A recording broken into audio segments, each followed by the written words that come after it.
राम मंदिर चोरी प्रकरणी काँग्रेसचे सांगली टाळ भजन आंदोलन. अयोध्येतील राम मंदिर देणगी चोरी प्रकरणी सांगलीमध्ये काँग्रेसकडून सत्याग्रह आंदोलन करण्यात आले आहे.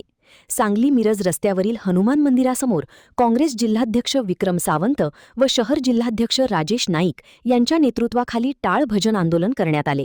राम मंदिर चोरी प्रकरणाचा निषेध नोंदवत भाजप सरकारचा निषेध नोंदवण्यात आला आहे. तातडीने या प्रकरणी सखोल चौकशी करून दोषींवर कडक कारवाई करावी, अन्यथा काँग्रेसकडून पुढील काळात तीव्र आंदोलन करण्यात येईल असा इशारा देण्यात आला आहे.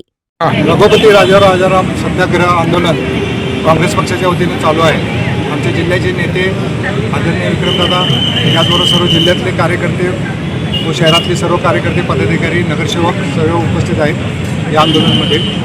जे रामाच्या नावावर लूट करून भाजपनं देशात महाकोल माजवला आहे आणि रामाच्या नावावर देणगी गोळा करून त्याचा वापर राजकीय आणि वैयक्तिक स्वार्थासाठी केलेला आहे, त्यासाठी हे आंदोलन चालू केलेलं आहे. हे आंदोलन करत असताना ज्यांनी रामाच्या नावावर मतं मागून पैसे मिळवले, सत्ता मिळवून सुद्धा आता पैसे मिळवायच्या नादाला लागले, अशा लोकांना अटक व्हावी आणि त्यासाठी आता आम्ही जाऊन इथनं पोलीस स्टेशनला एक अर्ज देणार आहे आणि त्यांच्यावर FIR दाखल करावं म्हणून सांगणार आहे. यासाठी हे आंदोलन चालू केलं.